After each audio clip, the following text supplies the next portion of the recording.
Jesús hizo muchas afirmaciones desconcertantes en lo que llevamos de este evangelio, pero la afirmación más desconcertante que hizo fue que Él era Dios. Esa fue la afirmación que más revuelo causó entre las autoridades judías, la afirmación de que Él era Dios mismo. Sin embargo, hizo muchas otras declaraciones que dejaron perplejos a todos los que los oían. Si ustedes recuerdan, en el Evangelio, Él afirmó haber descendido del cielo, algo que pues, es una afirmación difícil para los que lo escuchaban. Afirmó haber sido enviado al mundo por el Padre, afirmó ser el Salvador del mundo, afirmó ser quien determina el destino eterno de las personas, afirmó ser la fuente de la vida eterna, afirmó tener el derecho de recibir la misma honra que el Padre, cosa que vimos hace poco, afirmó ser uno con el Padre, tener el poder para levantar a los muertos e incluso levantarse él mismo de los muertos, afirmó ser aquel a quien apuntaban las escrituras del Antiguo Testamento, afirmó ser el juez supremo que un día regresará en gloria, afirmó no tener pecado, afirmó tener toda la autoridad en el cielo y en la tierra, afirmó tener autoridad para perdonar pecados, afirmó tener autoridad sobre el día de reposo, sobre el sábado, afirmó tener autoridad para responder oraciones. Las oraciones dirigidas a Dios, Él afirmó tener autoridad para responder esas oraciones. Afirmó tener autoridad para autorizarnos a orar en su nombre. Recuerden que decían, todo lo que ustedes pidan al Padre en mi nombre, Él se los dará. Es decir, nos autoriza a orar en su nombre. Afirmó ser mayor que el templo de Jerusalén. Afirmó ser mayor que Jonás. Afirmó ser mayor que Salomón, que Jacob, que Abraham. Afirmó, lo vimos hace muy poco, ser el pan de vida, ser la única fuente de sustento espiritual. Afirmó ser la luz del mundo. Estas entre muchas afirmaciones que hizo Jesús que son desconcertantes, sumadas a aquella en la que directamente decía ser Dios y decía delante de los judíos que Él era Dios. Si ustedes revisan todo esto que Jesús afirmó, nos pone en una situación muy interesante, porque realmente frente a estas cosas que Jesús afirmaba solamente hay tres explicaciones válidas. O Jesús estaba loco, o era un engañador, era un estafador que decía ser quien no era, o era específicamente quien afirmó ser. Si ustedes ven eso, no existe punto medio, no existe lugar para que Jesús, por ejemplo, sea lo que muchas personas dicen que era un excelente maestro moral. Acabo de hacerles una seguidilla de todas las afirmaciones que él hizo. Y frente a esas tres, no cabe la opción de decir, él era un tipo muy cuerdo, un excelente ejemplo de hombre, pero no era Dios. No, si él no era Dios, no era un excelente ejemplo de hombre. Si él no fuera Dios, sería o un loco o un estafador, un engañador. Hay un autor, he aprendido mucho de él, entre otras cosas es el autor de las Crónicas de Narnia, C.S. Lewis, y frente a este tema, Lewis dice algo muy interesante. Voy a leerles un pedacito de un libro que me gusta mucho, se lo recomiendo, se llama Mero Cristianismo, pero les voy a leer un pedacito pequeño de que dice Lewis al respecto. Dice, un hombre que solo fuera hombre y dijera la clase de cosas que Jesús dijo, no sería un gran maestro de la moral, sería un lunático, al mismo nivel de quienes afirman ser un huevo cocido, o sería el diablo del infierno. Usted debe elegir, o este hombre era y es el Hijo de Dios, o era un loco, o algo peor. Usted puede callarlo por necio, puede escupirlo y matarlo como un demonio, o puede caer a sus pies y llamarle Señor y Dios. Pero no vengamos con condescendencias afirmando solo que era un gran maestro humano. Él no nos ha dejado esa posibilidad y nunca pretendió hacerlo. Jesús abiertamente afirmaba ser quien era, y por eso les leí todas estas, les mencioné todas estas afirmaciones directas que hace Jesús. Y estas afirmaciones las hacía porque quería que tuviéramos muy claro quién era Él, que era Dios mismo, que era el Hijo de Dios, y por lo tanto, pues no había lugar para reconocerlo simplemente como un buen maestro moral. Sin embargo, estas afirmaciones que Jesús hace, pues polarizaban a todos los que lo oían, generaba bandos. Todos los que lo escuchaban se iban para uno de los dos bandos. Algunos creían, y la palabra nos muestra ejemplos de algunos que creyeron que Él era el Hijo de Dios. Sin embargo, había otro bando. Había otros que rechazaban las afirmaciones de Jesús, y estos que rechazaban las afirmaciones de Jesús eran la mayoría.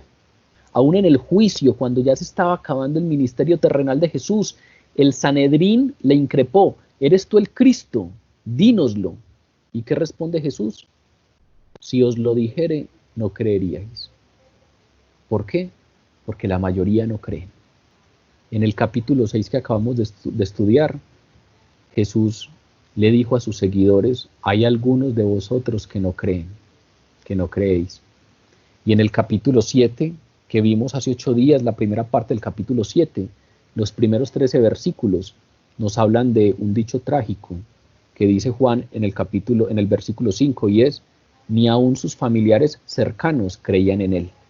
Sin embargo, Jesús no se disuadía por la incredulidad que encontró y continuaba confrontando a los incrédulos, continuaba afirmando quién era, continuaba con sus promesas claras al respecto de lo que Él podía ofrecernos, independiente de que con lo que se había encontrado en su mayoría era con incredulidad. En el texto que vamos a abordar esta noche, nos vamos a encontrar con otro escenario en donde Jesús, a pesar de la incredulidad que ha encontrado, continúa confrontando a los incrédulos, continúa revelándonos quién es Él, continúa haciéndonos promesas al respecto de que si creemos en Él, pues todo será diferente. Si creemos en Él, encontraremos a Dios. Los 13 primeros versículos de este capítulo 7 que vimos hace 8 días relatan la negación de Jesús a ir abiertamente a la fiesta de los tabernáculos. Recuerden que se está celebrando una de las fiestas más importantes del pueblo judío, en donde los varones israelitas estaban obligados a ir a Jerusalén para celebrarla, y Jesús se niega abiertamente a ir abiertamente a esta fiesta de los tabernáculos y declararse Mesías, como le estaban insistiendo sus familiares.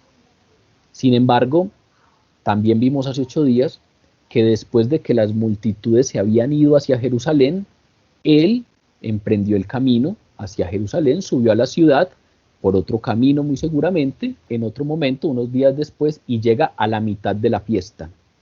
Si uno revisa el término exacto que se utiliza en griego para hablarnos de esa mitad de la fiesta, es el participio mesouses, que viene del verbo meso, que significa literalmente estando en el medio o faltando la mitad. Es decir, Jesús llega a la mitad de la fiesta de los tabernáculos, que es una fiesta que dura 7 días.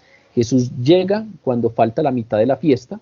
Jerusalén muy seguramente estaba llena de peregrinos de todo Israel, porque todos los judíos, al menos los varones, estaban obligados a ir a Jerusalén, y muy seguramente también estaba llena de peregrinos de asentamientos judíos fuera de Palestina. Y aún así, en medio de toda esta multitud que iba, con cierta temeridad, subió Jesús al templo, y nos dice el texto de hoy que en ese lugar donde usualmente enseñaban los rabinos, Él se levantó e instruyó al pueblo. Esa aparición pública inesperada tomó seguramente por sorpresa a las autoridades judías y frustró cualquier plan, pues, de detenerlo sin alboroto cuando llegara a Jerusalén, que era al parecer lo que se planeaba.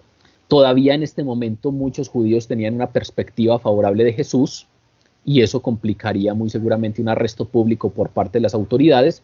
Pero fuera de eso, más adelante en este capítulo nos vamos a encontrar con algo hermoso, y es que aún los intentos por arrestar a Jesús fracasaron porque las palabras de Jesús lo impidieron. Las autoridades judías mandaron a la policía del templo, a los guardas del templo, a que lo arrestaran. Y cuando llegan, por allá en el versículo 44 al 46 nos vamos a encontrar que algunos querían prenderle o querían arrestarlo, pero ninguno le echó mano. Y los alguaciles vinieron a los principales sacerdotes y a los fariseos, y estos les dijeron: ¿por qué no lo habéis traído?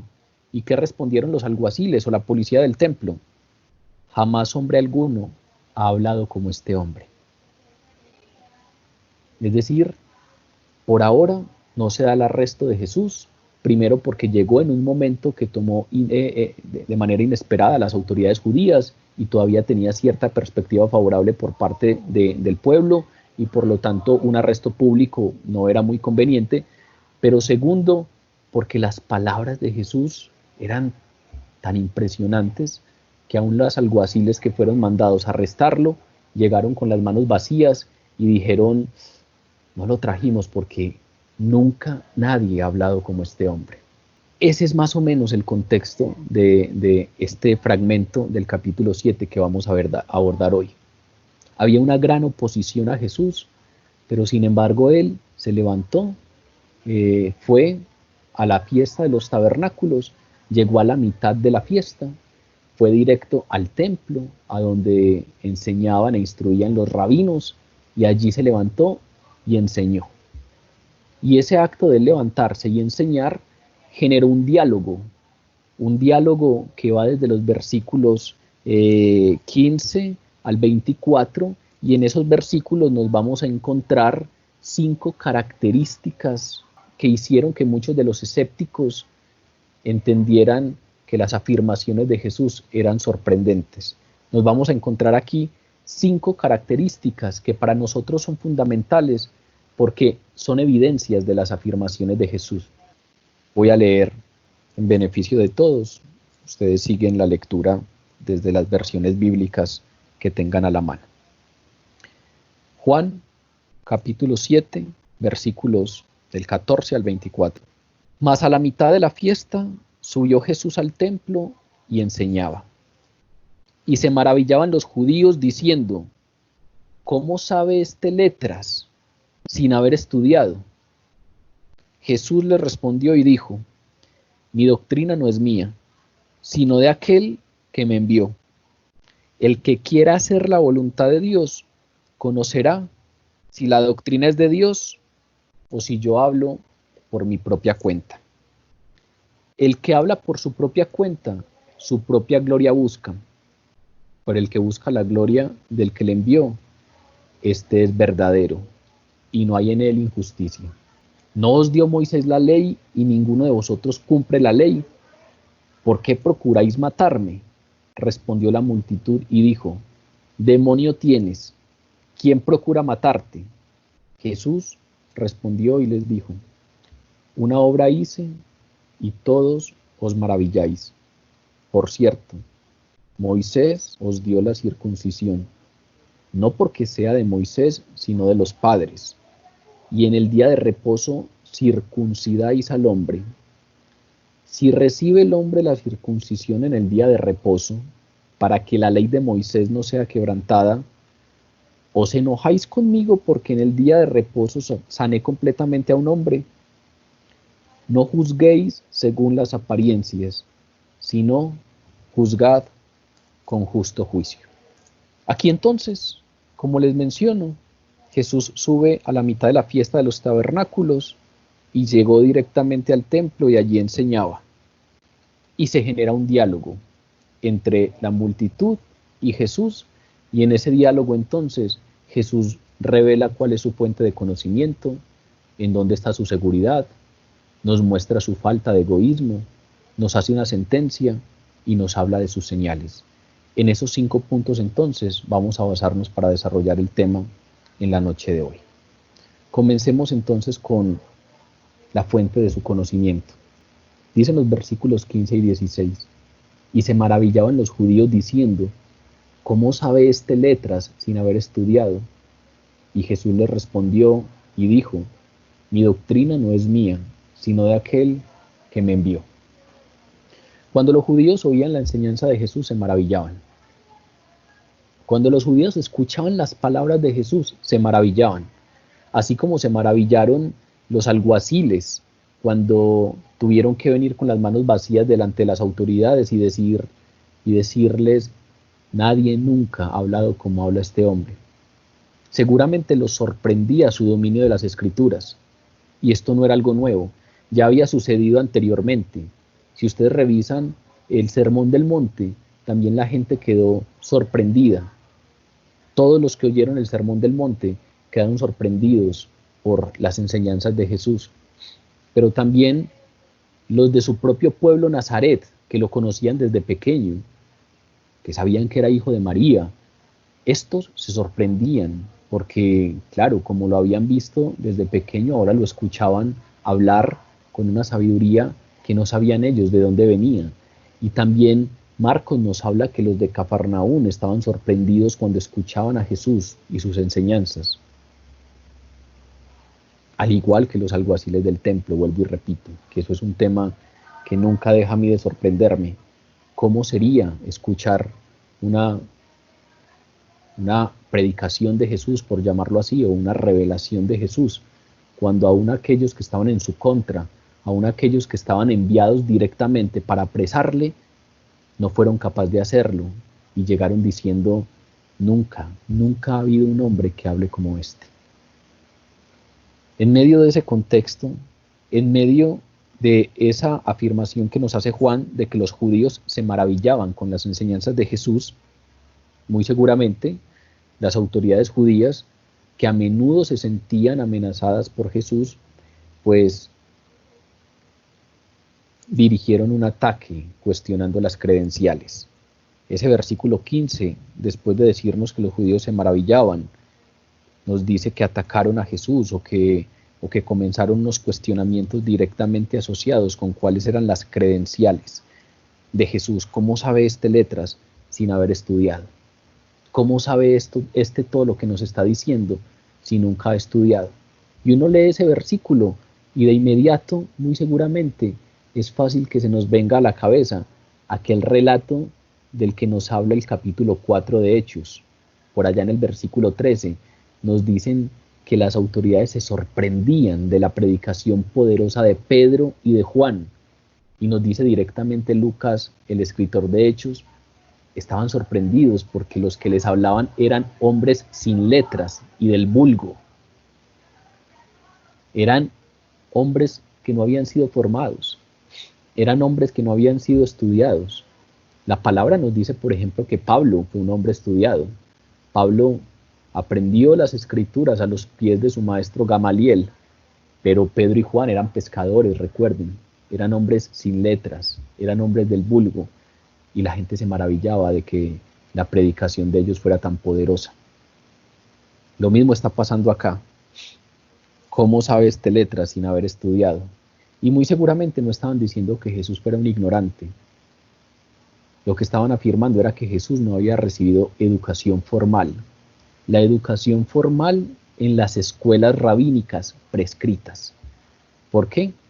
Pues porque habían unas escuelas rabínicas específicas en donde se enseñaban las escrituras y su interpretación. Y por lo tanto aquellos que hubiesen sido formados en estas escuelas rabínicas prescritas eran aquellos que tenían, por decirlo así, la autoridad para levantarse y proclamar las escrituras.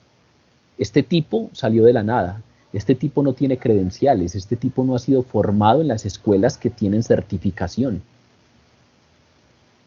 que están certificadas para enseñar las Sagradas Escrituras. En los términos de hoy, es como si estuviéramos diciendo: Jesús no ha pasado por una universidad prestigiosa, o Jesús no ha pasado por un seminario que nos dé la confianza necesaria, no ha sido ordenado por un cuerpo eclesiástico formal, entonces no tiene ninguna autoridad para venir a hablarnos.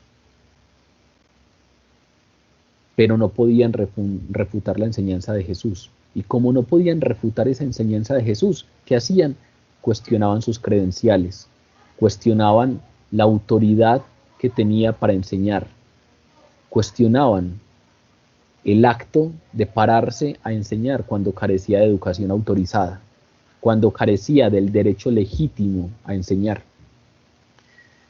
Esto lo que quiere decir es que las palabras de Jesús no deberían tomarse en cuenta, porque eran solamente la opinión de un intruso.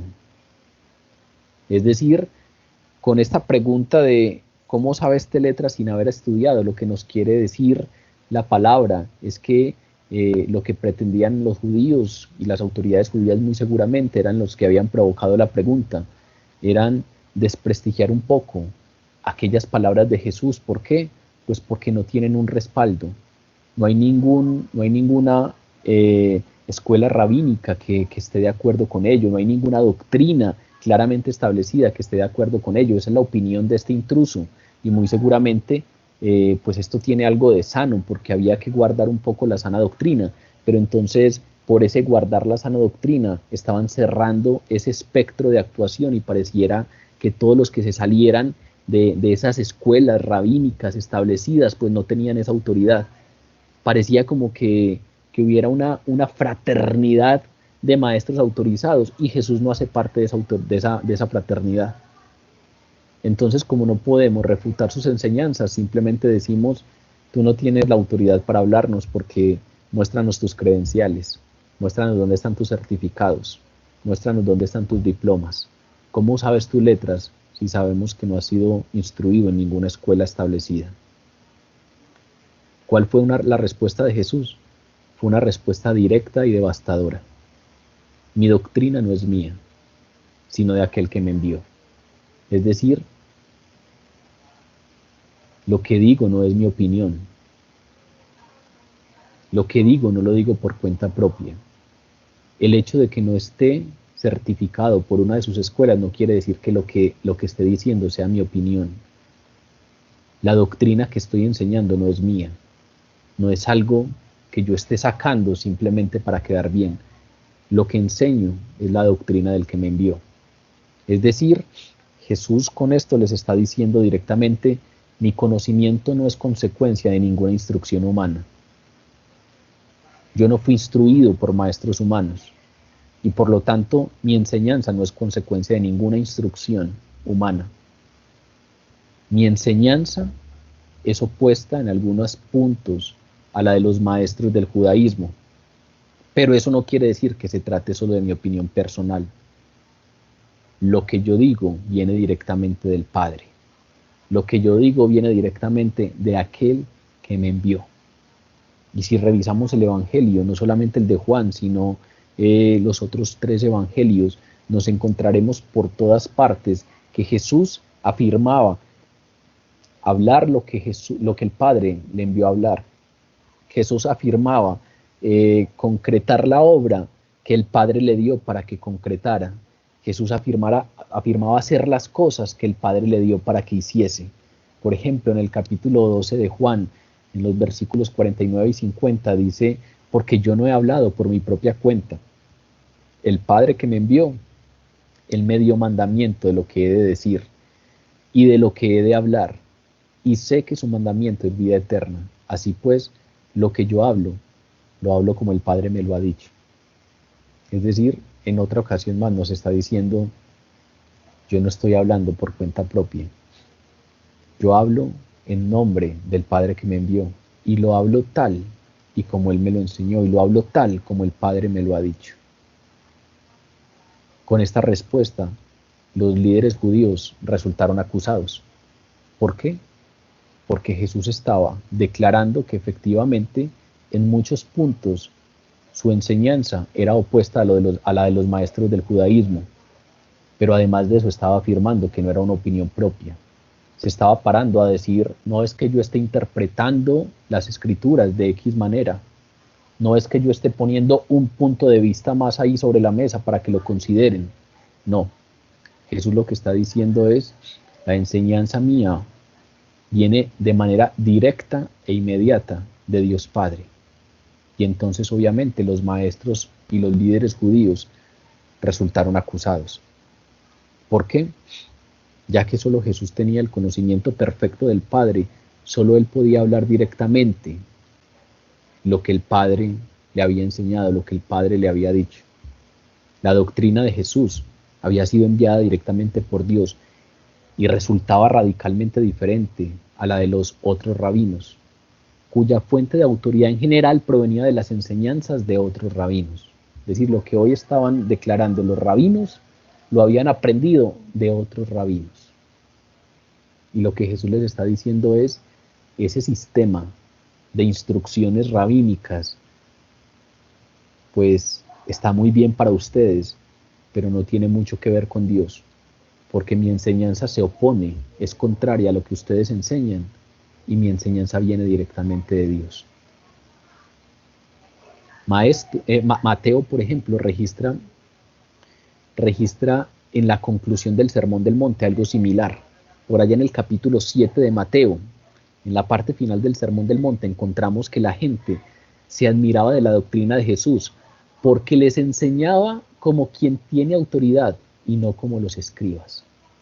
Es decir, la misma gente ya le estaba pareciendo que ese sistema rabínico, aquellos que habían sido muy instruidos y tenían certificados y tenían credenciales, al parecer enseñaban, pero no tenían autoridad.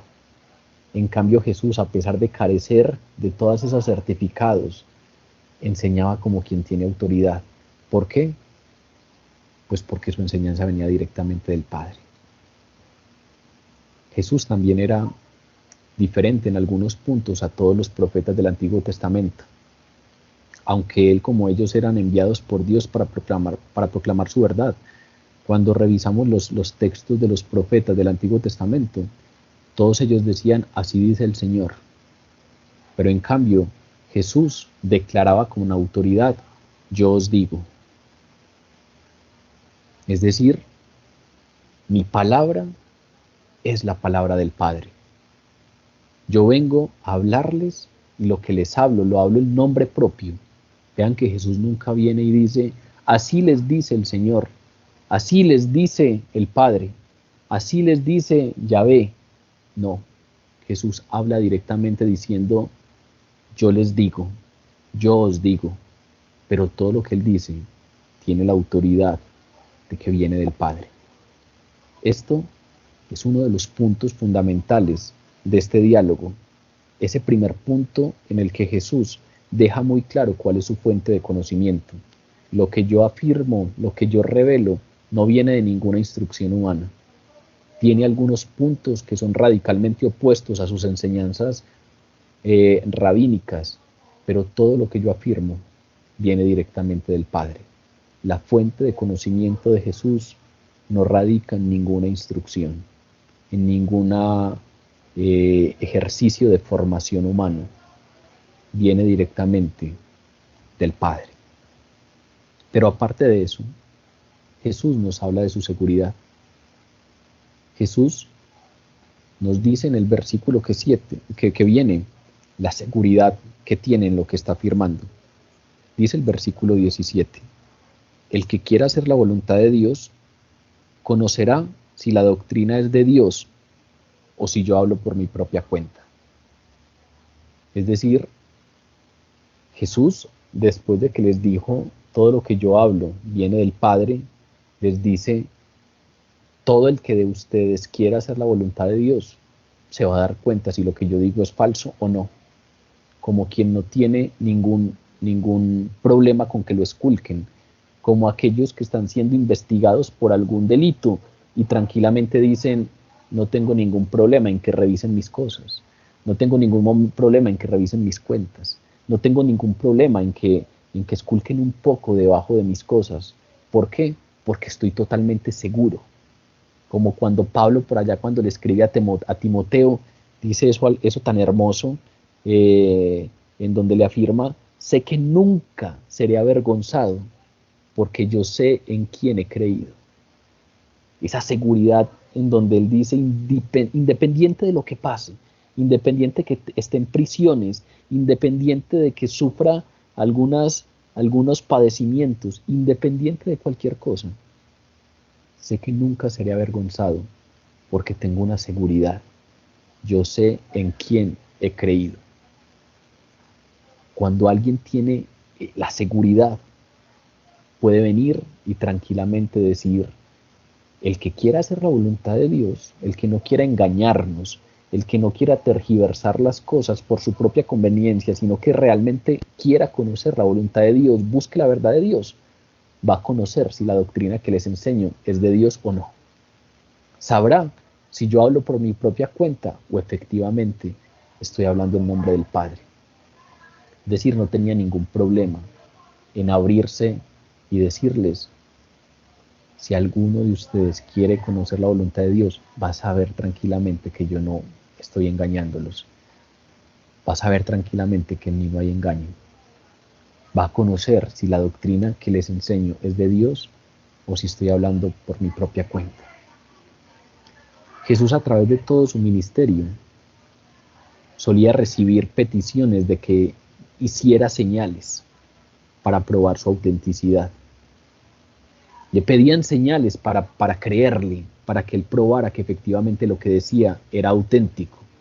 Y Jesús una y otra vez se negó a tales solicitudes, porque sabía que venían de incrédulos que tenían el corazón endurecido, sabían que eso no servía para nada, que en el estado endurecido en el que estaban sus corazones, él podría hacer miles de señales y ellos seguirían sin creer.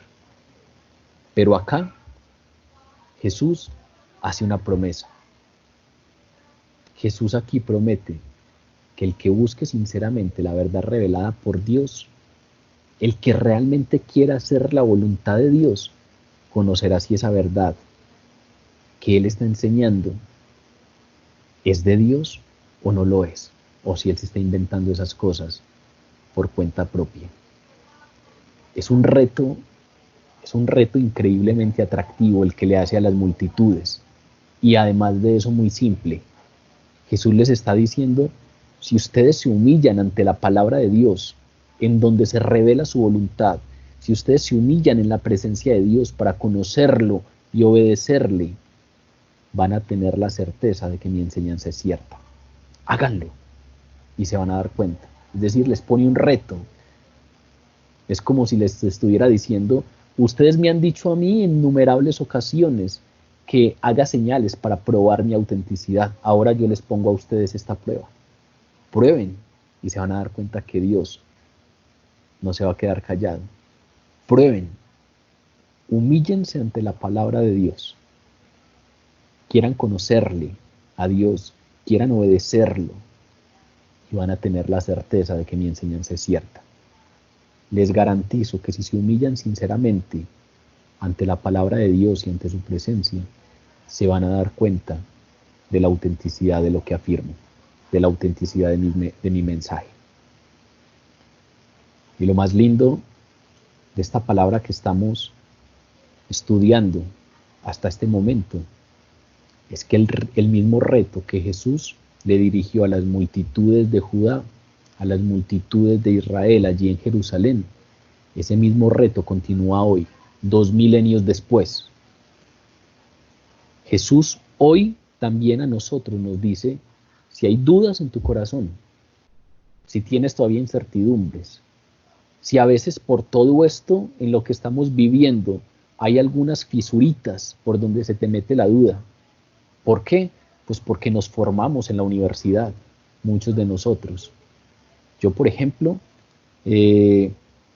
estudié arquitectura y tenía una materia que recuerdo, se llamaba Geología Aplicada, y en esa asignatura, el primer día de clase, se presentó el profesor y dijo: en esta asignatura lo que vamos a encontrar son respuestas a muchas cosas que ustedes ignoran. Y la respuesta más ignorante a cualquiera de las preguntas que vamos a formular en esta asignatura es: Dios lo hizo. El primer día de clase, la manera como nos recibió el profesor fue: lo más ignorante que se puede decir dentro de esta asignatura es: Dios lo hizo. Y ese es nuestro contexto.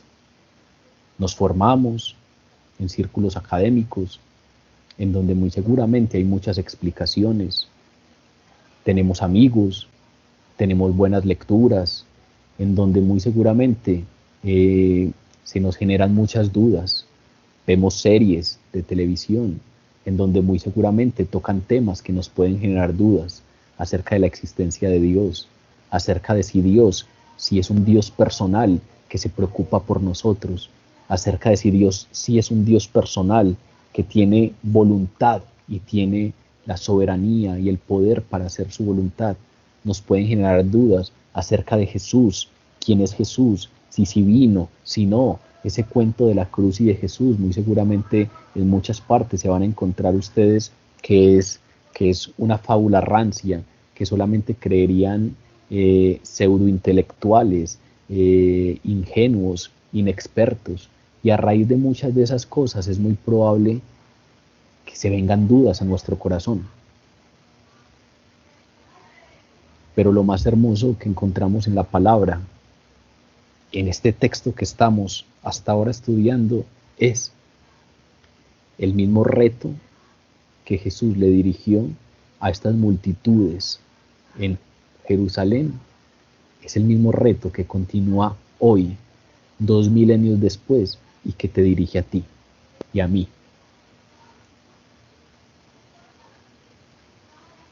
Si buscas sinceramente la verdad revelada por Dios, si tú quieres hacer la voluntad de Dios, si tú lo buscas con honestidad, si derramas tu vida en su presencia, si quieres buscarlo de todo corazón, pues te vas a dar cuenta si la verdad de Cristo es real, viene de Dios, o si Él es un engañador que hablaba por cuenta propia. Tiene plena seguridad. Si tienes dudas, ahí está el reto de Jesús. Él no tiene ningún problema en confirmarlo. Si quieres hacer la voluntad de Dios y conocerle sinceramente, te vas a dar cuenta si mi doctrina es de Dios, si es verdad o no es verdad. La certeza prometida en este versículo está disponible hoy para todos los creyentes genuinos. Esa palabra es fundamental. El que quiera hacer la voluntad de Dios, no el que venga por curiosidad simplemente, no el que venga simplemente para tener puntos débiles para poder atacar. Aquellos creyentes genuinos tienen una certeza prometida, que es la certeza de la que habla Jesús en este versículo. Y para nosotros hoy esa certeza viene a través del Espíritu Santo, quien es el que confirma la verdad de Cristo en nuestro corazón. Y lo hace de manera interna, porque la presencia del Espíritu Santo es testimonio vivo de las afirmaciones de Jesús, pero también lo hace de manera externa, porque hay multitud de manifestaciones, múltiples manifestaciones, que seguramente nos vamos a dar cuenta que demuestran la verdad del Evangelio. Todo el que tenga aristas de dudas, todo el que tenga resquicios por donde entren preguntas que le generen incertidumbres frente a las verdades reveladas por Jesús, pues aquí Jesús les promete certeza. Jesús aquí nos está diciendo: ven genuinamente a mi palabra y a mi presencia, y te voy a dar la certeza de que todas las afirmaciones que doy son reales, de que mi palabra no viene por mi cuenta propia, sino que es la palabra de Dios, el Padre. Este reto que le dirige Jesús a estas multitudes y que nos dirige a usted y a mí, es un reto muy interesante y es un reto que tiene precedentes. Es un reto que, si revisamos el Antiguo Testamento, nos vamos a encontrar con que Jesús, con que Dios da diversas promesas similares. Desde el Deuteronomio podemos encontrar algunas de ellas. En el Deuteronomio, por ejemplo, Dios le prometió a Israel: pero si buscas al Señor tu Dios con todo tu corazón, con toda tu alma, lo encontrarás. Deuteronomio 4:29. Pero si vamos un poquito más adelante y leemos, por ejemplo, el libro de Crónicas, primero de Crónicas, nos encontraremos también que David le dio este consejo a su hijo Salomón. Y tú, Salomón, hijo mío, reconoce al Dios de tu Padre y sírvele de todo corazón y con buena disposición, pues el Señor escudriña todo corazón y discierne todo pensamiento. Y le dijo, si lo buscas, Él permitirá que lo encuentres. La misma promesa. Si vienes genuinamente, no te vas a quedar con las manos vacías. Si lo buscas, Él permitirá que lo encuentres. Primera de Crónica 28, 9. El profeta Jeremías también nos dice, me buscaréis y me hallaréis, porque me buscaréis de todo vuestro corazón.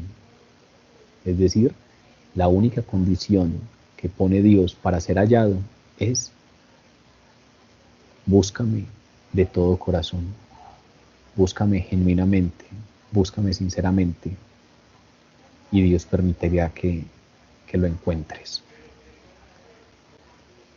Afirmar o rechazar las afirmaciones de Jesús nunca es una decisión puramente intelectual. No hay ninguna sorpresa en que uno llegue a una clase en una universidad y encuentre una sentencia como la que yo me encontré aquel primer día de clases. No hay ninguna sorpresa en ello. ¿Por qué? Porque aceptar o rechazar las afirmaciones de Jesús no es una decisión puramente intelectual. No es que los más inteligentes son capaces de aceptarlas y los que no. O lo que pasa al revés hoy en día. Pareciera que los académicos y los intelectuales son aquellos que se dan cuenta que esas afirmaciones son falsas y entonces las rechazan, pero nos basamos solamente en el intelecto. Y resulta que el aceptar o rechazar estas afirmaciones no es una decisión intelectual. El intelecto tiene que ver, pero no es puramente intelectual. Esto está relacionado y tiene implicaciones directas con lo moral y con lo espiritual. Quienes buscan la verdad, quienes realmente de corazón buscan la voluntad de Dios con toda la intención de obedecerle, la encontrarán, dice Jesús. Y al hacerlo se librarán de la esclavitud de la ignorancia y el pecado. Jesús tiene plena seguridad en lo que afirma. Y esa seguridad lo lleva a abrirse tranquilamente y a decir, los reto, pónganme a prueba, pongan a prueba a Dios, vengan delante de Él de todo corazón y búsquenle sinceramente, búsquenle, busquen su palabra y su presencia de manera honesta y sincera, de todo corazón, y se van a dar cuenta que nada de lo que yo digo es falso, y se encontrarán conmigo, y se encontrarán con Dios. Jesús nos revela hasta ahora su fuente de conocimiento, pero también nos revela una plena seguridad en sus afirmaciones. Como tercer punto, en el versículo que sigue, en el versículo 18, encontramos su falta de egoísmo, su generosidad. Dice el versículo 18, el que habla por su propia cuenta, su propia gloria busca. Pero el que busca la gloria del que le envió, este es verdadero, y no hay en él injusticia. Jesús está siendo acusado de falso maestro.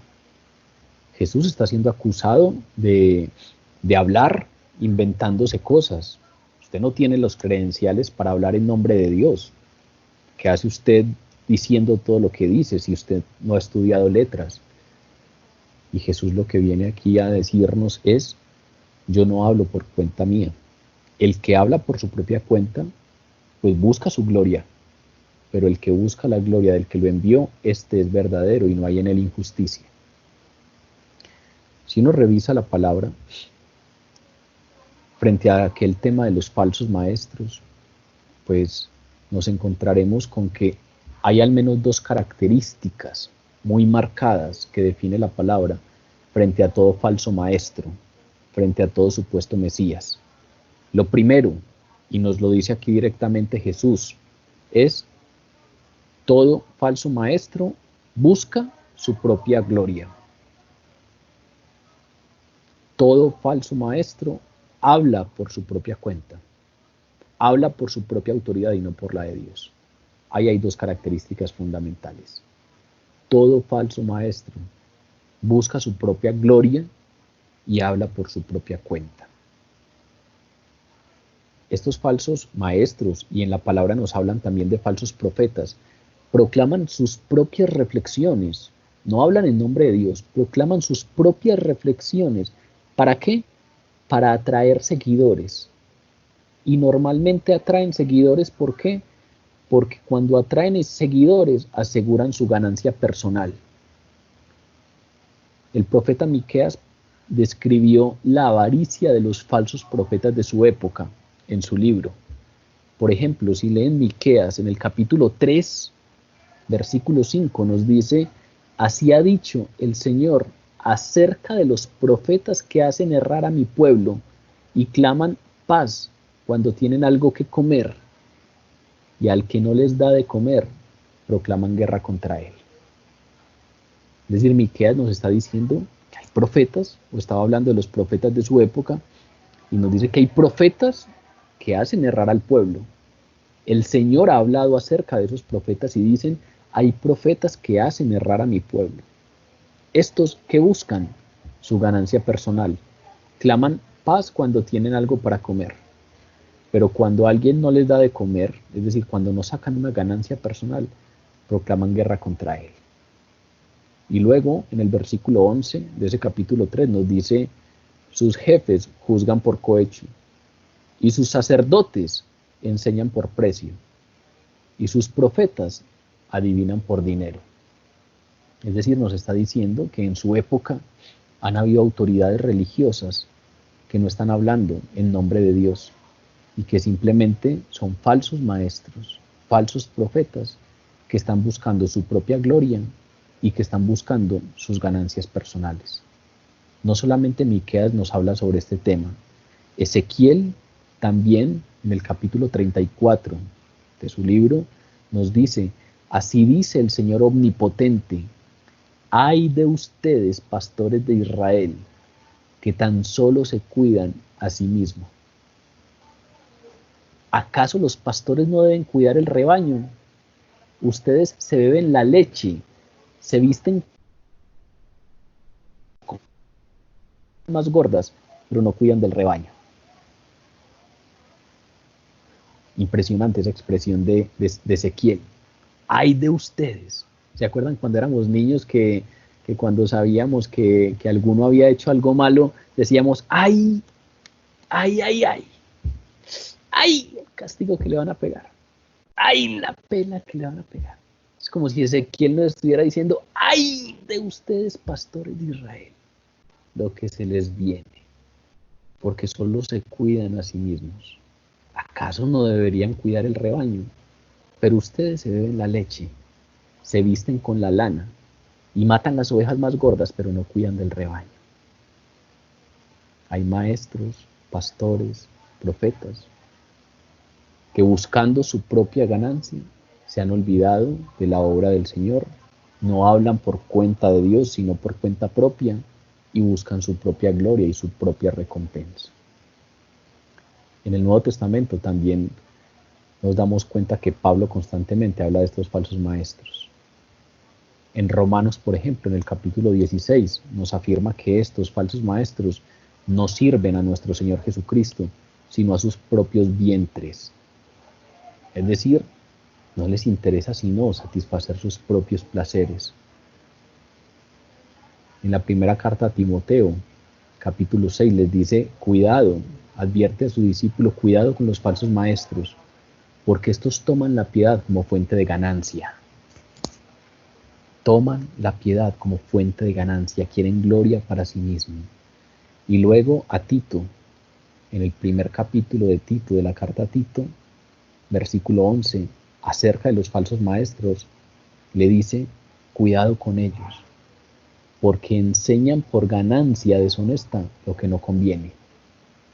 no enseñan conforme a la palabra de Dios, tergiversan las cosas y terminan enseñando lo que no conviene para calentarle los oídos a los demás, para decir lo que los demás quieren escuchar, y entonces los tienen tranquilos y los tienen entretenidos, y saben que si los tienen ahí entreteniditos, eso les da algunas ganancias.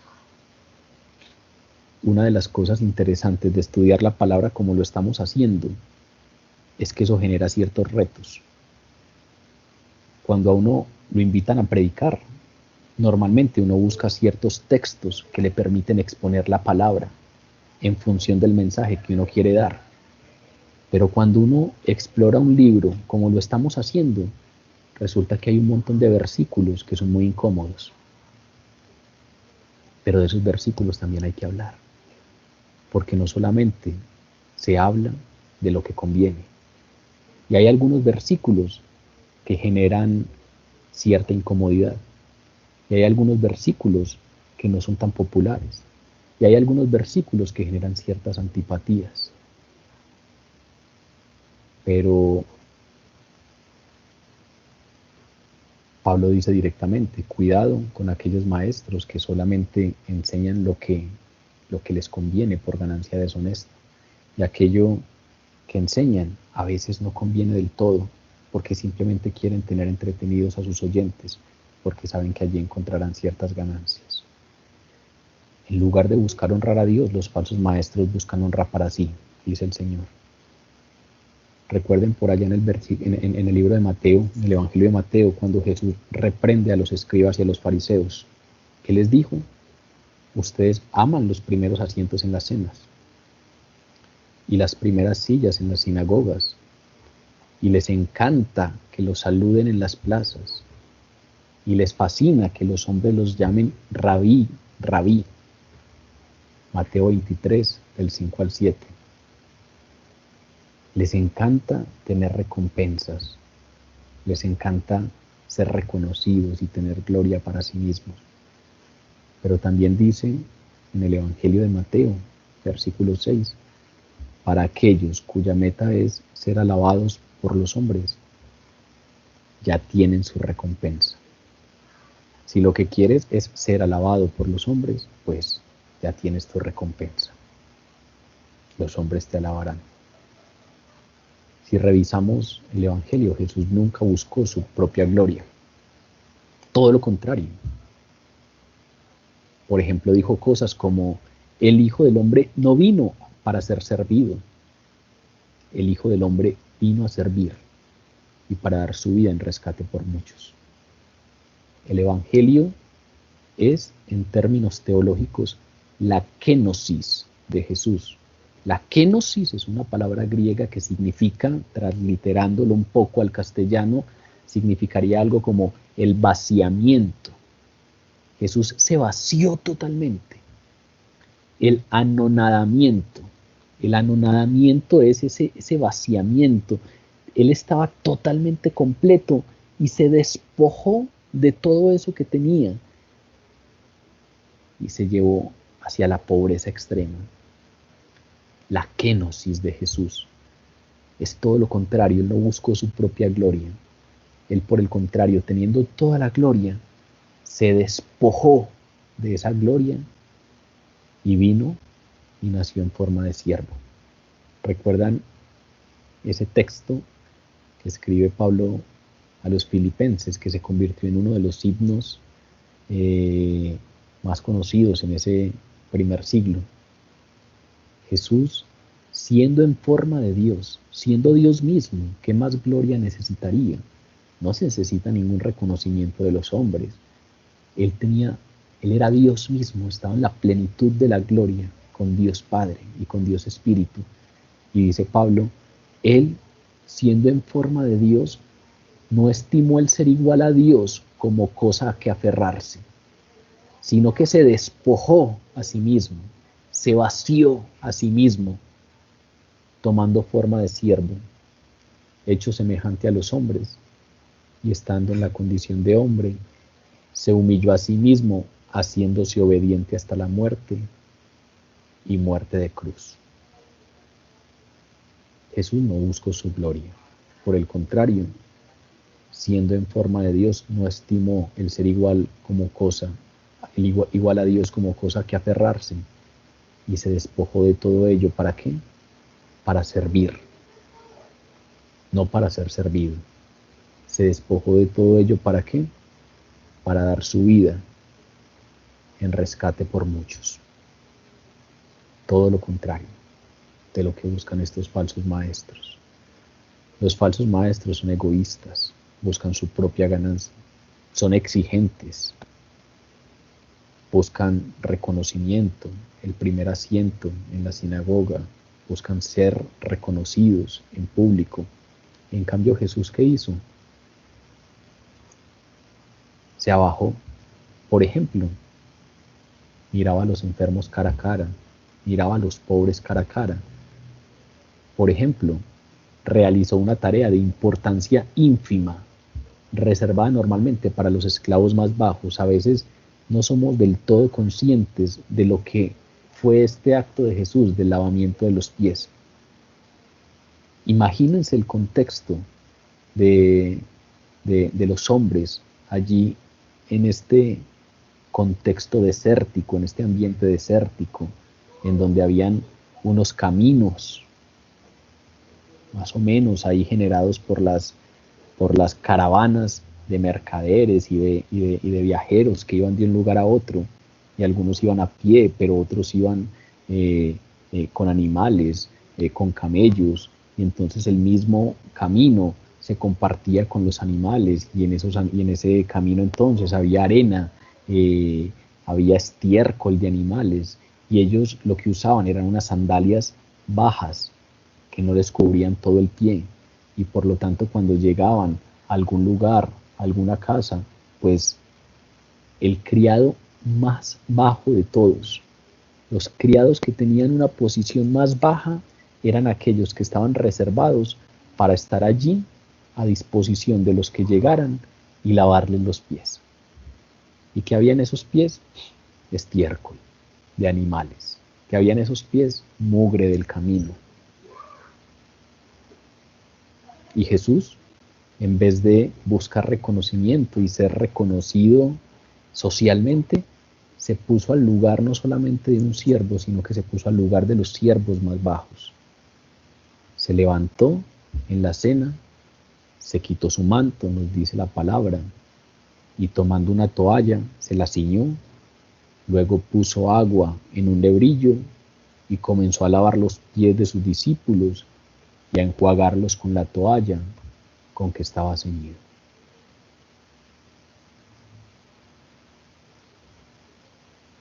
Jesús no buscó su gloria propia.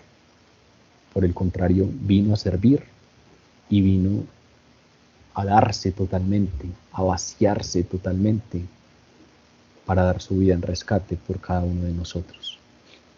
No es sorprendente que los líderes judíos rechazaran a aquel que buscaba solo la gloria de Dios. ¿Por qué?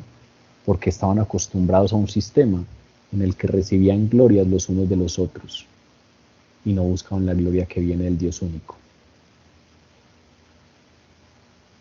Jesús entonces tiene una fuente de conocimiento muy diferente, tiene una seguridad muy diferente, pero aparte de eso, no busca su gloria propia. Tiene una forma de actuar en donde ratifica que solo busca la gloria de aquel que lo envió. Y como dice la palabra en este versículo que acabamos de leer, el que busca la gloria del que le envió, este es verdadero y no hay en él injusticia. Pero aparte de eso hay una sentencia muy interesante.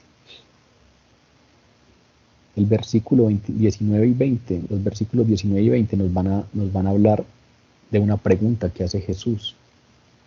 Sentencia clara hacia la multitud y la respuesta de aquellos que escucharon la pregunta. Dice la palabra: ¿no os dio Moisés la ley? Dijo Jesús, y ninguno de vosotros cumple la ley. ¿Por qué procuráis matarme? Respondió la multitud y dijo: demonio tienes, ¿quién procura matarte?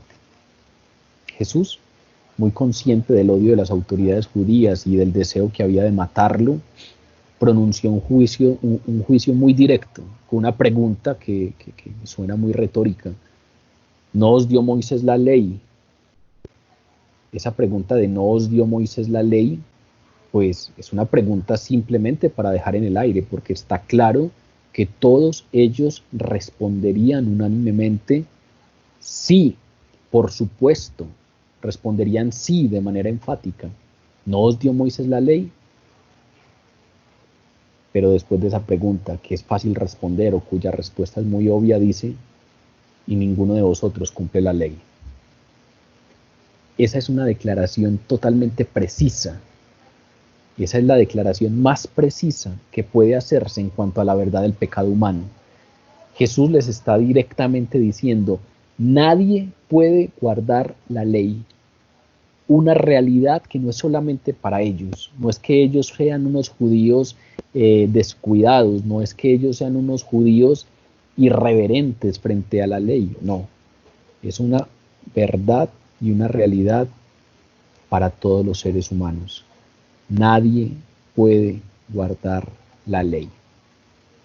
Pero si llevamos eso a toda la enseñanza del Nuevo Testamento, tendríamos que complementar algo más, y es, nadie ha entrado jamás en el reino de Dios por obedecer la ley. Nadie, ni los padres, ni Abraham, ni Isaac, ni Jacob, ni Moisés, ni David, ni Salomón, ni ninguno ha entrado jamás en el reino de Dios por obedecer la ley. Esa es la enseñanza clara que nos da el Nuevo Testamento. Pero fuera de eso es una enseñanza que Pablo nos tira también a nosotros. Si leen el capítulo 3 de Romanos, se encontrarán con algo y es, claro, Jesús les está diciendo a los judíos, no les dio Moisés la ley y ninguno de vosotros la cumple. Y ahí nos quedamos muy tranquilos nosotros porque la expresión de Jesús va hacia los judíos, ninguno de ellos la cumple. Pero ¿qué hace Pablo?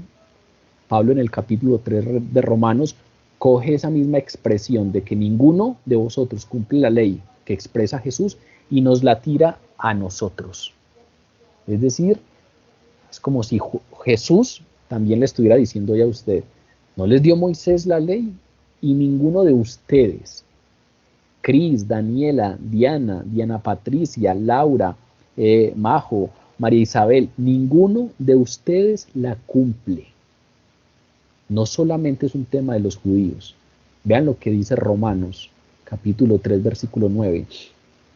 Que pues, ¿somos nosotros mejores que ellos? ¿Somos nosotros que estamos aquí mejores que esos judíos de los que está hablando Jesús? La respuesta de Pablo es, en ninguna manera.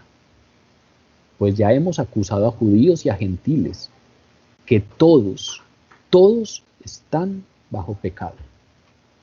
Todos, judíos y gentiles, y eso nos incluye a usted y a mí, todos estamos bajo pecados.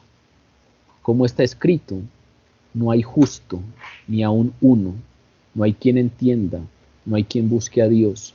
Todos se desviaron y a una se hicieron inútiles. No hay quien haga lo bueno, no hay ni siquiera uno, ni siquiera uno. No es que un santo que vivió hace yo no sé cuántos años sí fue capaz. No, no hay ni siquiera uno que haya entrado en el reino por cumplir la ley. No hay ni siquiera uno. Y sigue Pablo diciéndonos, sepulcro abierto es su garganta, con su lengua engañan, veneno de áspides hay debajo de sus labios, su boca está llena de maldición y de amargura, sus pies se apresuran para derramar sangre, quebranto y desventura hay en sus caminos, no conocieron camino de paz, no hay temor de Dios delante de sus ojos. Con algunas de esas cosas usted se identificará más que con otras. No importa lo que usted diga, no, ¿cómo que camino para derramar sangre? Algunos se identificará más con unas que con otras, pero todos infringimos la ley en alguno de sus puntos. Y Pablo dice claramente, quien infringe al menos un punto de la ley, se hace transgresor de la ley entera. pero nos continúa diciendo, pero sabemos que todo lo que dice la ley, lo dice a los que están bajo la ley, para que toda boca se cierre y todo el mundo quede bajo el juicio de Dios. Es decir, Pablo está diciendo, vea, es que si nos venimos delante de la ley, todos nos tenemos que quedar calladitos. Nadie puede señalar a su hermano y nadie puede decir, es que aquel es muy pecador. Si venimos delante de la ley, todos nos tenemos que quedar calladitos, porque todos conocemos nuestro corazón y sabemos que no cumplimos la ley a cabalidad. Pero sabemos que todo lo que la ley dice, lo dice a los que están bajo la ley. ¿Para qué? Para que toda boca se cierre y todo el mundo quede bajo el juicio de Dios, ya que por las obras de la ley ningún ser humano será justificado delante de él, porque por medio de la ley es el conocimiento del pecado. Es decir, la ley nos fue dada para que usted y yo sepamos que somos pecadores. Y sabiendo que somos pecadores, dependamos totalmente de Jesús, que es nuestro único camino. Capítulo 3 de Gálatas nos dice, porque todos los que dependen de las obras de la ley están bajo maldición, pues escrito está, maldito todo aquel que no permaneciere en todas las cosas escritas en el libro de la ley para hacerlas. Maldito, maldito significa separado de Dios. Todo el que peque está separado de Dios. Maldito todo aquel que no permanece en las cosas escritas en el libro de la ley para hacerlas, y que por la ley ninguno se justifica para con Dios. Es evidente porque, nos dice Gálatas 10:11, el justo por la fe vivirá. Jesús les está mandando una sentencia directa a los judíos. No les dio Moisés la ley y ninguno de ustedes la cumple, pero nosotros, que hoy, 15 de junio del 2020, 2 milenios después de que Jesús mandó esa pregunta, escuchamos este evangelio y nos tenemos que quedar calladitos. ¿Por qué? Porque a nosotros también nos cae la misma sentencia. A nosotros también Moisés nos dio la ley y ninguno de nosotros la cumplimos. Pero por la ley es el conocimiento del pecado. Y a través de la ley hemos sabido que somos pecadores y que por lo tanto somos total y enteramente dependientes de Jesús. Nadie ha sido justificado por la ley para con Dios. Jesús es el único camino. Y entonces nos preguntaremos, ¿para qué la ley? ¿Para qué Dios entonces dio la ley a través de Moisés si nadie era capaz de cumplirla? Si seguimos leyendo ese capítulo 3 de Gálatas, nos daremos cuenta. Luego la ley es contraria a las promesas de Dios, dice Pablo, versículo 21 del capítulo 3 de Gálatas. Luego la ley es contraria a las promesas de Dios en ninguna manera, porque si la ley dada pudiera vivificar, la justicia fuera verdaderamente por la ley, mas la Escritura lo encerró todo bajo pecado, para que la promesa que es por la fe en Jesucristo fuese dada a los creyentes. Es decir, vino la ley y nos hizo conscientes de que todos somos pecadores. ¿Para qué? Para que nos pudieran dar esa promesa de que la salvación es por la fe en Jesucristo. Pero antes de que viniese la fe, estábamos confinados bajo la ley, encerrados para aquella fe que iba a ser revelada. De manera que la ley ha sido nuestro ayo para llevarnos a Cristo, a fin de que fuésemos justificados por la fe. Vea esa palabra tan linda que utiliza Pablo, que la ley fuese nuestro ayo. No sé si todos saben qué significa ayo. Es muy probable que en algunas versiones de las que ustedes tienen ahí, este versículo lo hayan traducido con otra palabra en castellano. A mí me gustan mucho las versiones antiguas porque las traducciones son con algunas palabras muy dicientes. Aquí nos dice Pablo, Gálatas 3 del 21 al 24, que la ley fue nuestro ayo. Esa palabra ayo es como la nodriza, como la persona que está a cargo del niño pequeño para guiarlo, para que no le pase nada, para señalarle el camino, como la nana que llaman en algunas familias o en algunas novelas mexicanas, la nana que está ahí, no es la mamá, pero está ahí pendiente de los niños y los guía y no dejan que les pase nada y les señala el camino. Aquí Pablo nos está diciendo, es que la ley fue nuestro ayo, la ley fue nuestro ayo para llevarnos a Cristo. ¿Por qué? Pues porque ninguno va al médico cuando está aliviado. La gente va al médico cuando está enfermo. Y si la enfermedad es grave, hacen todo lo que el médico diga. Y con la ley, nosotros nos damos cuenta que somos enfermos y que tenemos una enfermedad mortal. Estamos enfermos de muerte, porque por nuestro pecado, nuestro destino es la condenación eterna, la maldición, estar eternamente separados de Dios. Y entonces esa ley nos dirige la mirada a Cristo Jesús, es nuestro ayo, nos dirige a Cristo a fin de que fuésemos justificados por la fe. ¿Qué quiere decir esto? Que el objetivo de la ley de Moisés es revelar el pecado, no salvar. El objetivo de la ley nunca fue salvar, es revelar el pecado para que cuando viniera Jesús, todos pudiéramos dirigirnos hacia allá, sabiendo la incapacidad que tenemos para cumplir la ley.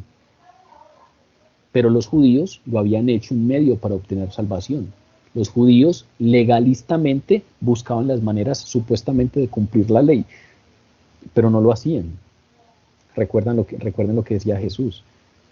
Ustedes ponen cargas inmensas sobre las espaldas de los demás, pero ustedes no cumplen ni siquiera lo que dicen. Es decir, por muy escrupulosos que sean con este tema de la ley, ninguno de ustedes la está cumpliendo. Lo único que hacen es ser legalistas y poner cargas en las espaldas de los demás que ni siquiera ustedes están dispuestos a cargar.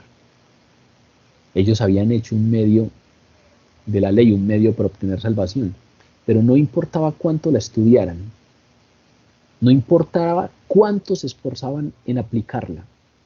Todos, sin excepción alguna, fracasaban. Por mucho que estudiaran, por mucho que se esforzaran en aplicarla, fracasaban. ¿Por qué? Pues porque se estaban negando a aceptar que la ley hiciera la labor para la cual fue dada. ¿Cuál era la labor para la cual fue dada la ley? Convencerlos y convencernos, humillarlos y humillarnos, llevarlos al arrepentimiento y a la fe en Jesús, y llevarnos al arrepentimiento y a la fe en Jesús. La ley tiene una labor exacta y es convencernos de nuestra incapacidad, humillarnos y venir delante de Dios y decir, Señor, yo no soy capaz. Esto me quedó grande. Yo intento, pero me descuido un poquito y caigo. Pero me arrepiento. Y nos lleva la ley a la fe en Jesús, como único Redentor y como único Salvador. Ellos, por mucho que estudiaran la ley, estaban totalmente lejos de entender el propósito de la ley. Y eso queda claro porque rechazaron al único que podía librarlos de la condenación de la ley. Lo tenían enfrente y buscaban matarlo. La sentencia de Jesús continuó con esa pregunta: ¿por qué procuráis matarme? Es decir, ustedes se enorgullecen de ser discípulos de Moisés, se enorgullecen de cumplir la ley, pero quieren matarme. Se enorgullecen de ser discípulos de Moisés, pero en su trato conmigo ya están ofendiendo a Dios. En el trato que me están dando ya están ofendiendo a Dios. Es decir, en este mismo momento, por lo que están haciendo, ya están infringiendo la ley. Y posteriormente la multitud afirmó la precisión de la acusación de Jesús al mostrar su corazón. Revelaron totalmente su corazón con la pregunta que le expresaron. Respondieron con incredulidad: demonio tienes, ¿quién procura matarte? El Evangelio nos deja totalmente claro que efectivamente las autoridades buscaban matar a Jesús. La única respuesta de la multitud frente a la sentencia de Jesús fue: demonio tienes, ¿quién procura matarte? Les molestó mucho su argumento, les molestó mucho que les sacaran un espejo y se los pusieran enfrente y les dijeran: Mírense, ustedes que se jactan de la ley, mírense en un espejo y den cuenta que no cumplen la ley. Les molestó este argumento y lo acusaron de estar poseído por un demonio, por un espíritu maligno. Y luego de acusarlo de tener un demonio, lo acusaron de paranoico, lo acusaron de paranoia irracional. ¿Quién procura matarte? Como cuando un novio le increpa a su novia celosa. Te estás empeliculando. ¿De dónde sacas todas esas películas? Paranoica o paranoico. Como si le estuvieran diciendo, ¿de dónde sacas esas ideas dramáticas de que procuran matarte? Demonio tienes. Les molestó tanto su argumento que lo acusó primero de tener un demonio y luego de paranoico. Estas personas comunes y corrientes inicialmente no estaban de acuerdo con las intenciones de las autoridades, de los líderes de aquella época, de los líderes judíos que buscaban matar a Jesús. Al principio no estaban de acuerdo con ello, todavía había cierta aceptación por parte del pueblo hacia Jesús. Pero al final, esta animadversión frente a Jesús fue calando en cada uno de ellos y terminaron rechazando a Jesús con entusiasmo, lo cual llevó a su máxima expresión este rechazo en aquella escena en que los líderes los manipularon para que pidieran a gritos la crucifixión de Jesús, para que pidieran a gritos que liberaran a Barrabás y que a Jesús, en vez de liberarlo, lo llevaran a la cruz. Hay una sentencia clara de Jesús que nos da claridades frente a que efectivamente lo que él dice contradice muchos puntos de las instrucciones rabínicas, pero aquí Jesús deja muy claro que aquellos maestros, por muchas credenciales que tuvieran, por muchos certificados que tuvieran, por haber estudiado en X o Y escuela, pues ni ellos mismos cumplían aquello que estaban enseñando como camino de salvación. Para terminar, en último punto, Jesús trae a colación sus señales. De los versículos 21 al 24, Jesús nos habla de sus señales como evidencia de que todo lo que él afirma es real. Dice el texto: Jesús respondió y les dijo: una obra hice y todos os maravilláis. Por cierto, Moisés os dio la circuncisión, no porque sea de Moisés, sino de los padres. Y en el día de reposo circuncidáis al hombre. Si recibe el hombre la circuncisión en el día de reposo, para que la ley de Moisés no sea quebrantada, ahora os enojáis conmigo porque en el día de reposo sané completamente a un hombre. No juzguéis según las apariencias, sino juzgad con justo juicio. Jesús ignoró el comentario de la multitud. Ni siquiera pues se puso a darle algo de importancia a ese asunto de que tenía demonio o a que era un paranoico, de que nadie lo quería matar. Ignoró totalmente esas declaraciones y pasó a decirles: todo esto se ha armado, ¿por qué? Porque una obra hice y todos se maravillaron, y obviamente se refería a aquel milagro del que hablamos en el capítulo 5 de Juan, cuando Jesús sana a un enfermo en el estanque de Betesda. Todos se maravillaron y solo ese milagro ofrecía suficiente prueba de que él era quien afirmaba. Recuerden que en aquel estanque de Betesda había un cojo, había un paralítico, perdón, que no era ni siquiera capaz de tirarse al estanque. Y entonces había pasado años allí en ese estanque esperando que alguien lo tirara al estanque, porque ni siquiera él podía pararse. Y había pasado años, todos lo reconocían.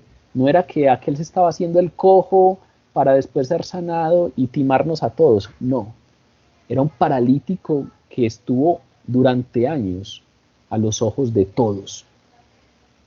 Y Jesús lo sanó y todos se maravillaron. Y solo ese milagro ya era una prueba suficiente de que Jesús era quien afirmaba ser. Pero en lugar de responder con fe, ¿Qué fue lo que pasó? Las autoridades judías planearon el asesinato de Jesús. ¿Por qué? Pues porque Jesús realizó aquel milagro en el día de reposo. Muchos vieron esas señales. Una obra hice y todos se maravillaron, dice Jesús. Es como si dijera aquello que después nos va a mencionar en el capítulo 15 de Juan. Si yo no hubiese hecho entre ustedes obras que ningún otro ha hecho, no tendrían pecado. Pero ahora han visto y después de ver han aborrecido a mi Padre y me han aborrecido a mí.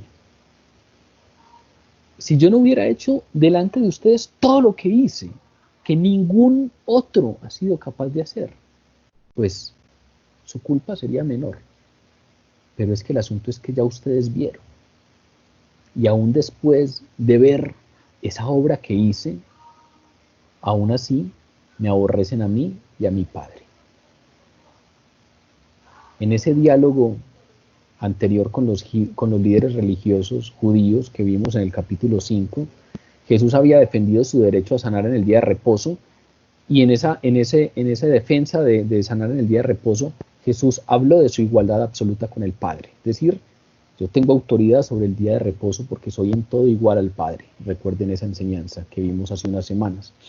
Pero ahora lo hace de manera diferente. Ahora defiende esa sanación en el día de reposo y lo hace señalando la mala interpretación que los líderes judíos le habían dado a las regulaciones del día de reposo. ¿Qué hace? ¿Cómo comienza Jesús? Jesús comienza recordándoles que Moisés les había dado la circuncisión. Luego les dice, pero ni siquiera fue Moisés, la circuncisión precede a Moisés. La circuncisión se instituyó durante el periodo de los patriarcas y después se incluyó en la ley mosaica. Si ustedes se van al capítulo 17 de Génesis, vean que estamos hablando de el primer capítulo en donde apenas Jesús empieza, Dios Padre empieza esos diálogos con Abraham. Dice Génesis 17, versículo 9, dijo de nuevo Dios a Abraham, en cuanto a ti guardarás mi pacto. Ese término pacto del que se habla ahí es berit. Berit. En cuanto a ti guardarás mi pacto, tú y tu descendencia después de ti por sus generaciones. Este es mi pacto que guardaré entre mí y vosotros y tu descendencia después de ti. Será circuncidado todo varón de entre vosotros. Ese es el antiguo pacto. De ahí toma su nombre el Antiguo Testamento. Luego hay un pacto nuevo, que es a través de la fe en Jesús. El Nuevo Testamento significa nuevo pacto, el nuevo berit. El primer pacto era, guardaréis este pacto, guardaréis los mandatos que yo te dé, y en señal que haréis, será circuncidado todo varón de entre vosotros. Todo judío varón se circuncidaba al cumplir 8 días de nacido. Todos se circuncidaban al cumplir 8 días de nacido. Y si el 8º día caía en día de reposo, de todas maneras los judíos circuncidaban al bebé, a pesar de la prescripción legal contra el trabajo en el día sábado. Si caía sábado, igual circuncidaban al niño. Lo que les está mencionando Jesús aquí es lo absurdo de la acusación que hacen contra él. Si recibe el hombre la circuncisión en el día de reposo, para que la ley de Moisés no sea quebrantada, os enojáis conmigo porque en el día de reposo sané completamente a un hombre. Es decir, da un argumento desde lo más pequeño hasta lo más grande. Si ustedes quebrantan la ley del día de reposo para circuncidar a los niños, ¿cómo ahora van a objetar sanar completamente a un hombre en el día de reposo? Si ustedes no tienen ningún problema con la limpieza ceremonial de una parte del cuerpo en el día de reposo, ¿cómo ahora van a tener problema con la sanidad completa de un hombre en sábado? De esta forma, ¿qué estaba haciendo Jesús? No solamente estaba exponiendo la hipocresía de ellos, sino que también demostraba que era permisible hacer el bien en el día de reposo. Ustedes mismos hacen el bien en el día de reposo. Ustedes mismos quieren mantener esa limpieza ceremonial en el día de reposo. ¿Cómo no va a ser mucho más justificable que se sane completamente a un hombre en el día de reposo? Y finalmente concluye con una exhortación. No juzguéis según las apariencias. Juzgad con justo juicio. ¿Qué les está diciendo aquí Jesús? Los está acusando y está declarando su falta de discernimiento teológico y moral. Está diciendo, ustedes por un lado hacen excepciones para el día de reposo, pero cuando no les conviene algo, pues me acusan de haber sanado en el día de reposo. ¿Qué está pasando con ustedes, autoridades judías, al respecto de su discernimiento teológico y moral? ¿Qué está pasando? Que no son capaces de discernir teológicamente lo que dice la ley. ¿Qué está pasando? Que no son capaces de discernir moralmente. ¿Cómo no va a ser mejor hacerle el bien a un hombre que ha estado paralítico durante años al borde de un estanque? ¿Cómo eso no va a ser mucho mejor que la circuncisión? Y ustedes hacen la excepción por la circuncisión, por la limpieza ceremonial de un miembro del cuerpo. ¿Qué está pasando con su juicio moral? Que ahora están poniendo problema por la sanidad total de un hombre. Se maravillaron con mis obras. Eso que hice les debería dar la prueba total de quién soy. Pero primero se maravillan y ahora juzgan según las apariencias. Para Dios es inaceptable el juicio censurador y duro del legalismo.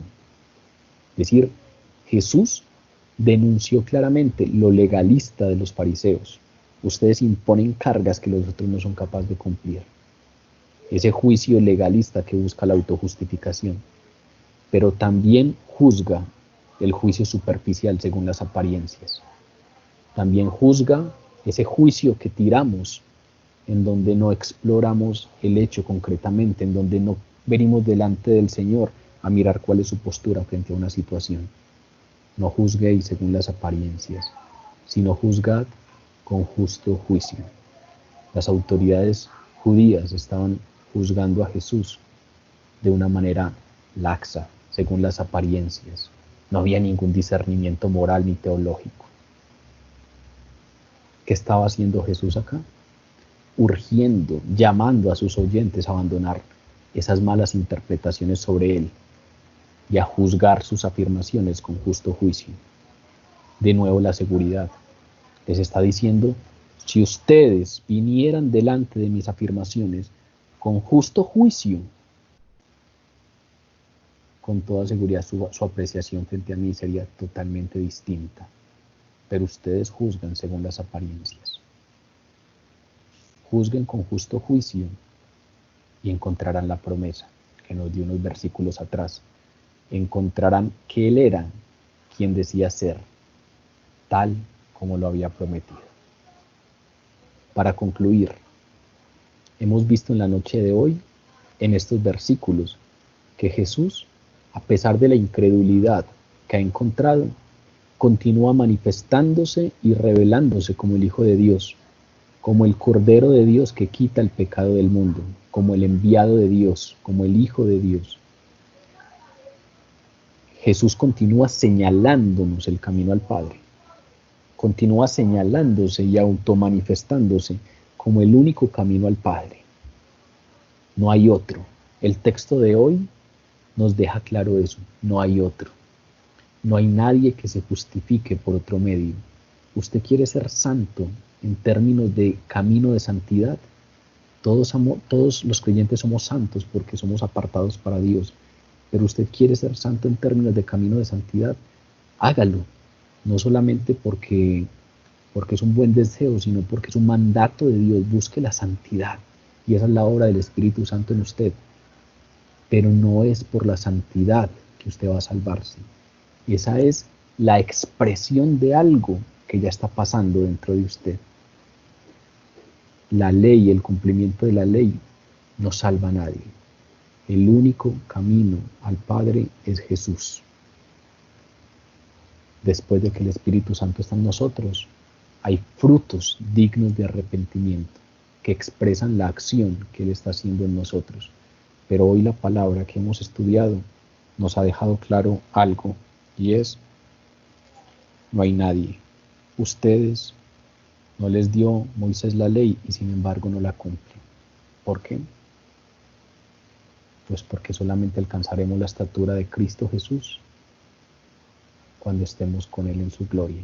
El Espíritu Santo va forjando el carácter de Cristo Jesús en nosotros paulatinamente, y solamente alcanzaremos su estatura total cuando estemos con Él en su gloria.